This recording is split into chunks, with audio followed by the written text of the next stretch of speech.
नांदगाव नाशिकच्या जिल्हा रुग्णालयातील गैरकारभार आणि शीतल मोरे यांच्या मृत्यूस जबाबदार धरत वंचित बहुजन आघाडीतर्फे जिल्हा शल्य चिकित्सक डॉक्टर चारुदत्त शिंदे यांच्या त्वरित बदलीची मागणी करण्यात आली आहे। आरोग्य उपसंचालक कार्यालयावर ठिय्या आंदोलन करत पदाधिकाऱ्यांनी प्रशासनास घेराव घातलाय।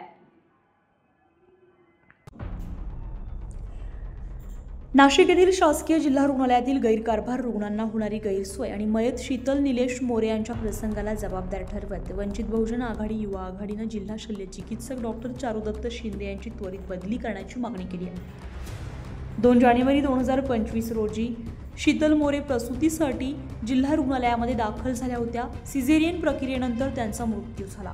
या संदर्भात संबंधित अधिकाऱ्यांकडे वेळोवेळी तक्रारी दिल्या असून चौकशी समितीने दोषींवर कारवाईसाठी पत्र दिलं असलं तरी अद्याप कोणतीही कारवाई झाली नाहीये असं पदाधिकाऱ्यांचं म्हणणं आहे। वंचित आघाडीचे युवा महानगर प्रमुख रवी पगारे यांनी सांगितलंय की डॉक्टर शिंदे यांच्या मार्फत गैरकारभार, बोगस अहवाल आणि बोगस टेंडर सुरू आहे। रुग्णालयातील एकलशाही आणि भ्रष्ट कारभारामुळे सर्वसामान्य रुग्णांना प्रचंड त्रास सहन करावा लागतोय, तरी त्यांची त्वरित बदली व्हावी ही आमची ठाम मागणी आहे। यावेळी वंचित बहुजन आघाडीचे जिल्हाध्यक्ष चेतन गांगुर्डे, युवा महानगर प्रमुख रवी पगारे, नाशिक तालुकाध्यक्ष विकी वाकळे, विनोद शिलाल, विलास लाटे, दिनेश साळवे, ज्ञानेश्वर वाघाळे, संतोष वाघ, जिल्हाध्यक्ष सौम्यक मिहिर गजवे आदी पदाधिकारी आणि कार्यकर्ते उपस्थित होते। या सर्व घटनेबाबत आणि आंदोलनाबाबत वंचित बहुजन आघाडीचे जिल्हाध्यक्ष चेतन गांगुर्डे यांनी सविस्तर माहिती दिली आहे। पाहूयात। मी चेतन गांगुर्डे, वंचित बहुजन आघाडीचे जिल्हाध्यक्ष। तुम्ही आज कशासाठी आलेले इथे?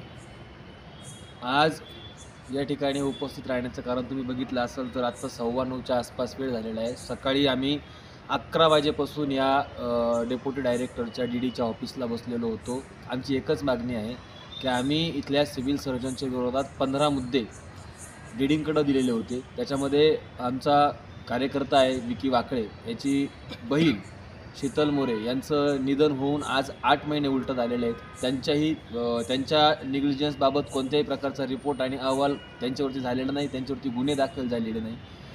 अशा आम्ही 15 मुद्दे त्यांच्याकडं डीडींकडे मांडले होते। त्याच्यावरती त्यांनी 3 जणांची कमिटी बसवली। त्या कमिटीचा अहवाल 4 महिन्यांपासून तयार आहे, रेडी आहे, परंतु तो अहवाल आमच्यापर्यंत आम्हाला मिळतच नाही आहे। आणि हा अहवाल जोपर्यंत आम्हाला भेटत नाही तोपर्यंत आम्ही आज इथून उठणार नाही। अजून तुमच्या मागण्या काय?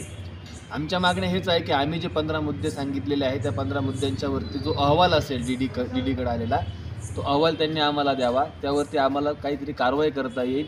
आणि आमचं असं म्हणणं आहे का इथल्या जो सिव्हिल सर्जन आहे त्याला सक्तीच्या रजेवर पाठवा, जेणेकरून शीतल मोरे प्रकरणामध्ये सखोल अशी चौकशी करता येईल, निपक्षपातीपणे चौकशी करता येईल, ही आमची मागणी आहे। आणि त्याला एकतर बदली करा किंवा बदली त्याचं लायक नाही, त्याचं काम सस्पेंडच्या लायक आहे। त्याच्यामुळं त्याच्यावरती कारवाई होत नाही आहे। सगळं डिपार्टमेंट त्यांना पाठीशी घालतं आहे।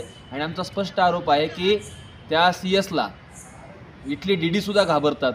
डीडीनं सुद्धा त्याच्यावरती कारवाई करायचे आदेश दिलेले असतानाही ती कारवाई अजूनपर्यंत पूर्ण होत नाही। आता आम्ही बघतोय नेमकं त्याच्यामध्ये कोण दोषी आहे, कसं दोषी आहे।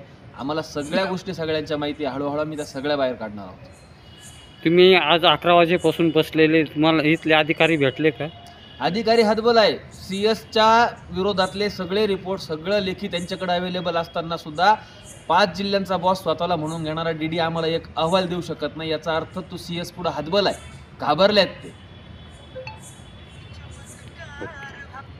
आघाडीचा आदरणीय बाळासाहेब आंबेडकर आगे बढ़ो, हम तुम्हारे साथ हैं। शीतलताई मोरेंना न्याय मिळालाच पाहिजे, मिळालाच पाहिजे, मिळालाच पाहिजे। शीतलताई मोरेंना न्याय मिळालाच पाहिजे, मिळालाच पाहिजे, मिळालाच पाहिजे। अरे कोण म्हणते देत नाही, घेतल्याशिवाय जात नाही। अरे कोण म्हणते देत नाही, घेतल्याशिवाय राहत अत्याचार।